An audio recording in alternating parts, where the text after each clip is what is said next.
आप अगर पहुंच रहे हो भगवान शंकर के चरणारविंद तक, यदि आप जा रहे हो, रिटर्न बाहर की आवाज अंदर आ रही है, अंदर की आवाज खुल नहीं पा रही है।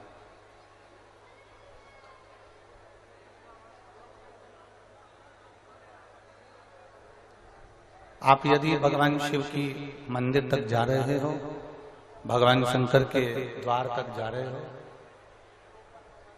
भगवान शिव की चौखट तक यदि आप पहुंच रहे हो, तो ये मानकर चलिए कि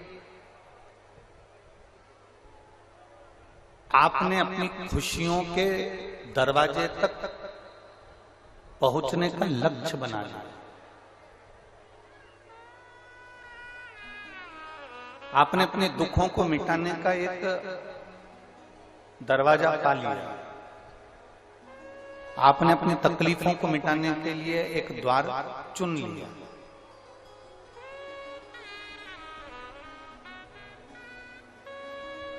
शिव महापुराण की कथा कहती है, जो शिव का हो गया, जो एक बार भगवान देवादिदेव महादेव के मंदिर तक पहुंचकर भगवान शंकर को एक लोटा जल समर्पित करना जो प्रारंभ कर देता है, जो शिव के शिवालय तक पहुंचना जान गया, जो शंकर के मंदिर तक पहुंचना जान गया, जो शंकर की चौखट तक पहुंचना जान गया, तो ये निश्चित मानकर चलना कि तेरी दुख की घड़ी में महादेव भी तेरे दरवाजे तक पहुंचना जान जाए। ये निश्चित।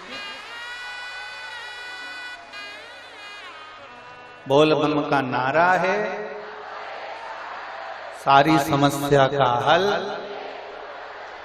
आप उस तक पहुंचे हो, वो आप तक पहुंचे।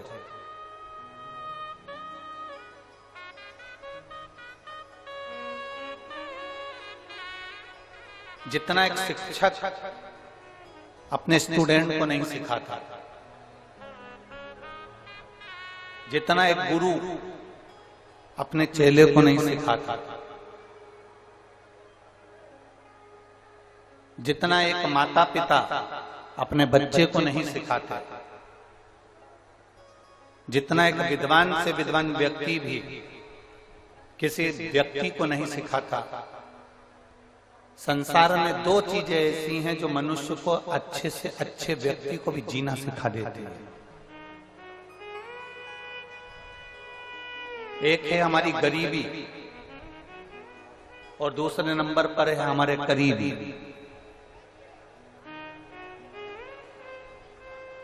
एक गरीबी, एक करीबी।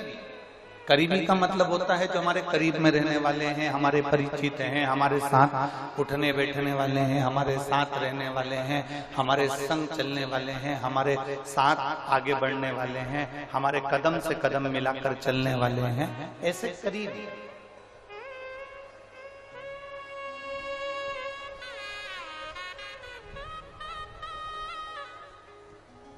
एक गुरु भी अपने चेले को जितना ज्ञान नहीं दे पाता, एक माता पिता जितने अपने बच्चे को उपदेश नहीं दे पाते, एक टीचर भी अपने स्टूडेंट को जितना ज्ञान नहीं दे पाता, उतना ज्ञान हमारे जीवन में दो चीजें सिखा जाती है, एक हमारी गरीबी और एक हमारे करीबी। गरीबी भी हमको बहुत कुछ सिखाती है। गरीबी इतना सिखा जाती है कि हमारे पास में कुछ भी नहीं है, एक रुपया नहीं है। जब आपके पास में कुछ भी नहीं होता, तब आपको देने वाला भी कोई नहीं होता। जब आपके पास थोड़ा सा इकट्ठा हो जाता है, तो देने वालों के भी हाथ आगे बढ़ जाते हैं।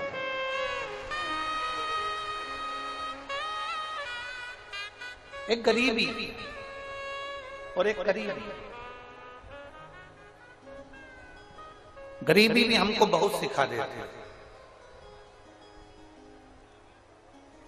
जब आपकी परिस्थिति ठीक नहीं है ना, आपके साथ में कोई नहीं। जब आपकी परिस्थिति ठीक हो गई ना, तो आपके साथ में भी ढेर सारे खड़े हो जाएंगे। थोड़ा सा धन बढ़ा कि आपके पहचान वाले बढ़ जाएंगे।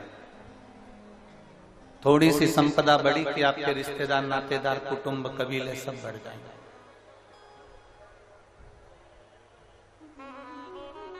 एक गरीबी व्यक्ति को बहुत अच्छी जिंदगी जीना सिखाता है, बहुत अच्छी जिंदगी। पर हमको लगता है कि हमारी गरीबी ने हमको तोड़ दिया। ना ना ना,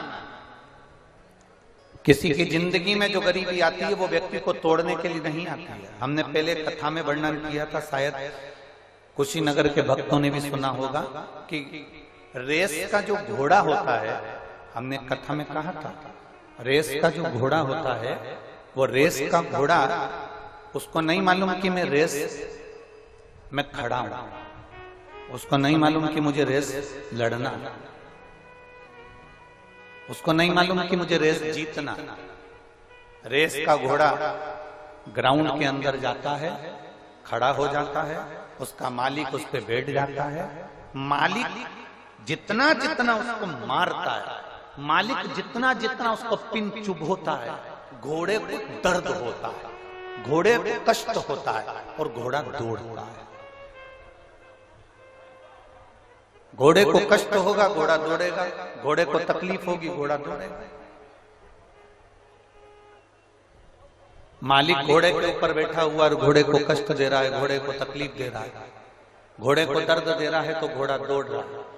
घोड़े को नहीं मालूम कि मुझे रेस में खड़ा करा गया है, घोड़े को नहीं मालूम कि मुझे रेस जीतना है।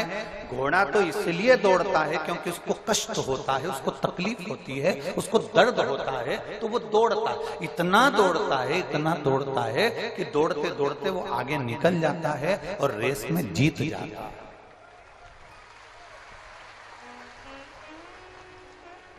जब गरीबी आए ना, जब थोड़ी सी भी समस्या आए आपकी जिंदगी में, थोड़ा सा भी दुख आए आपकी जिंदगी में, थोड़ी सी भी तकलीफ आए आपकी जिंदगी में, तो ये अनुभव करना, ये अपने भीतर उतारना कि ये गरीबी परमात्मा ने आपको हारने के लिए नहीं दी है, दुख भगवान ने आपको हारने के लिए नहीं दिया है, तकलीफ भगवान ने आपको हारने के लिए नहीं दी है।